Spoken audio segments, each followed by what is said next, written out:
ಪ್ರಿಯ ಸಹೋದರ ಸಹೋದರಿಯರೇ, ನಿಮ್ಮೆಲ್ಲರಿಗೆ ನನ್ನ ವಂದನೆಗಳು. ಇವತ್ತಿನ ವಾಕ್ಯ ಯಾವುದಂದರೆ, ಹೊಸ ಒಡಂಬಡಿಕೆಯಲ್ಲಿ ಲೂಕನ ಬರೆದ ಸುವಾರ್ತೆ 2ನೇ ಅಧ್ಯಾಯ 21ರಿಂದ 32ರಲ್ಲಿ ಯೇಸುವಿನ ನಾಮಕರಣ ಹಾಗೂ ದೇವಾಲಯದಲ್ಲಿ ಅರ್ಪಿತ ಮಾಡಿದ್ದು.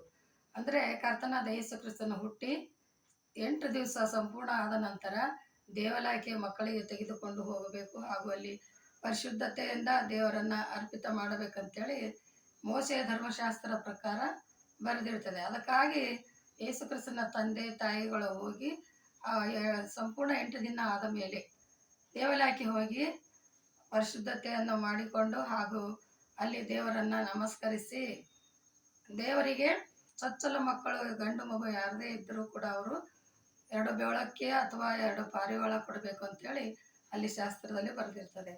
ಅದೇ ಪ್ರಕಾರ ಇವರು 2 ಪಾರಿವಾಳಗಳನ್ನು ತೆಗೆದುಕೊಂಡು ದೇವಾಲಯಕ್ಕೆ ಹೋಗಿ ಆತನ ಹೆಸರಿನಲ್ಲಿ ಅರ್ಪಿಸಿ ಪ್ರಾರ್ಥನೆ ಮಾಡುವಂಥ ಸಮಯದಲ್ಲಿ ಒಬ್ಬ ಸೀಮೋನ್ ಎನ್ನುವ ಒಬ್ಬ ದೇವಭಕ್ತರಿರ್ತಾನೆ. ಆತನು ದೇವರ ಆತ್ಮವನ್ನು ಹೊಂದಿದವನಾಗಿರ್ತಾನೆ. ಆತನಿಗೆ ವಾಣಿಯಾಗಿರ್ತದೆ ಏನಂತಂದರೆ, ಇವಾಗ ಕರ್ತನಾದ ಯೇಸು ಕ್ರಿಸ್ತನು ಹುಟ್ಟಿದ ನಂತರ ಆತನನ್ನು ನೋಡಿಯೇ ಇವತ್ತನು ಮೃತ್ಯು ಹೊಂದುತ್ತಾನೆ, ಅದಕ್ಕೆ ಮೊದಲು ಆಗೋದಿಲ್ಲ ಅಂತೇಳಿ ಅವನಿಗೆ ದಯುಕ್ತಿ ಉಂಟಾಗುತ್ತದೆ.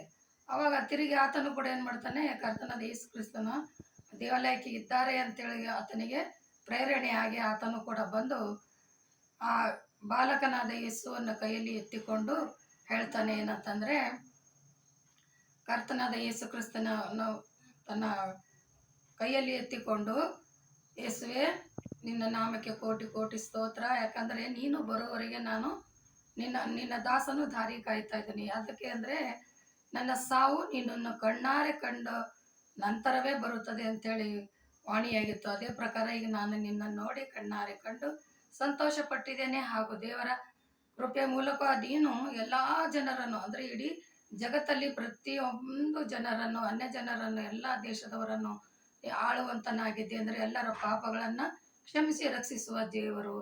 ಯೇಸು ಅಂದರೆ ರಕ್ಷಕ ಅಂತ ಅರ್ಥ. ಅದೇ ರೀತಿಯಿಂದ ನೀನು ಹುಟ್ಟುವಾಗ ಏನಾಗ್ತದೆ ಅಂದರೆ, ಕರ್ತನಾದ ಯೇಸು ಕ್ರಿಸ್ತನು ಹುಟ್ಟುವಾಗ ಒಂದು ನಕ್ಷತ್ರ ಉಂಟಾಗುತ್ತದೆ. ಆ ನಕ್ಷತ್ರ ಉಂಟಾದಾಗ ಪಂಡಿತರು ಏನು ಮಾಡ್ತಾರೆ, ತಾನು ಧರ್ಮಶಾಸ್ತ್ರದಲ್ಲಿ ನೋಡಿದಾಗ ರಾಜಾಧಿರಾಜ ಮಹಾರಾಜನು ಹುಟ್ಟಿದ್ದಾನೆ ಅಂತೇಳಿ ಯಾವುದರೆ ಗೊತ್ತಾಗ್ತದೆ. ಆ ನಕ್ಷತ್ರದ ಮೂಲಕವಾಗಿ ಪಂಡಿತರು ಬಂದು ದೇವರನ್ನು ಕಾಣಿಕೆ ಅರ್ಪಿಸಿ ನಮಸ್ಕಾರ ಮಾಡಿ ಹೋಗ್ತಾರೆ. ಅದೇ ರೀತಿಯಿಂದ ದೇವದೂತನು ಕುರುಬರಿಗೆ ಕೂಡ ಹೇಳ್ತಾನೆ, ಮೇಲಣ ಲೋಕಗಳಲ್ಲಿ ದೇವರಿಗೆ ಮಹಿಮೆ, ಭೂಲೋಕದಲ್ಲಿ ಮನುಷ್ಯರೊಳಗೆ ಸಮಾಧಾನ ಅಂತ ಹೇಳಿದಾಗ ಅವರು ಎದ್ದು ದೂತನ ಮಾತನ್ನು ಕೇಳುತ್ತಾರೆ.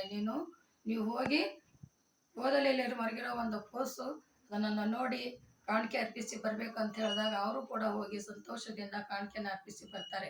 ಇದಕ್ಕೆಲ್ಲ ಕಾರಣ ಏನಂದರೆ ನಾವೇ.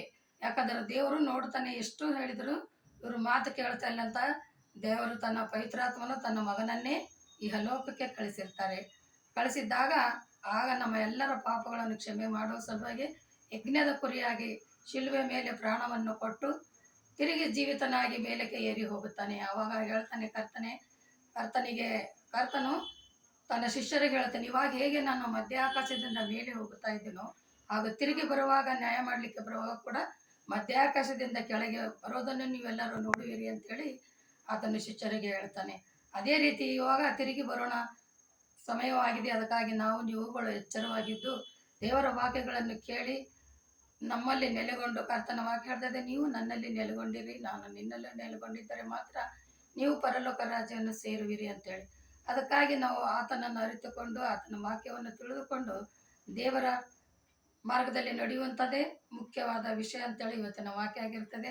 ಅದಕ್ಕಾಗಿ ನೀವುಗಳು ಅದೇ ರೀತಿಯಿಂದ ದೇವರ ಮಾರ್ಗವನ್ನು ಅನುಸರಿಸಿ, ನಾನೇ ಮಾರ್ಗವು ಸತ್ಯವೂ ಜೀವವೂ ಆಗಿದ್ದೇನೆ ಅಂತ ಕರ್ತನ ಹೇಳಿದಂತೆ ನಡ್ಕೊಳ್ಳಬೇಕಂತೇಳಿ ಹೇಳುತ್ತೇನೆ. ಪ್ರಾರ್ಥನೆ ಮಾಡೋಣ. ಪರಿಶುದ್ಧನೇ ದೂತಗಳ ಒಡೆಯನೇ, ಸೇನಾಧೀಶ್ವರನೇ, ಅಪ್ಪ, ಇವತ್ತಿನ ದಿವಸ ಕರ್ತ ನಿನ್ನ ಜನ್ಮ ಆಯಿತು ಹಾಗೂ ನಮಗಾಗಿ ನೀನು ಯಜ್ಞದ ಕುರಿಯಾಗಿ ಶಿಲುಬೆ ಮೇಲೆ ಪ್ರಾಣವನ್ನು ಕೊಟ್ಟು ತಿರುಗಿ ಜೀವಿತನಾಗಿ ಎದ್ದು ಹೋಗಿದ್ದೆಪ್ಪ. ಮಧ್ಯ ಆಕಾಶದಿಂದ ಹೇಗೆ ಹೋಗಿದ್ದು ಹಾಗೆ ತಿರುಗಿ ಬರುವವರೆಗೆ ನಾವು ಎಚ್ಚರವಾಗಿದ್ದು ನಿನ್ನಗಾಗಿ ನಿರೀಕ್ಷಿಸಿಕೊಂಡು ನಿನ್ನ ಮಾರ್ಗದಲ್ಲಿ ನಡೆಯುವಂತೆ ಕೃಪೆ ಮಾಡುತ್ತೆ ಅಂತೇಳಿ ಯೇಸುವಿನ ನಾಮದಲ್ಲಿ ಬೇಡಿ ಹೊಂದಿದ್ದೇನೆ ರಕ್ಷಕ. ಆಮೇನ್.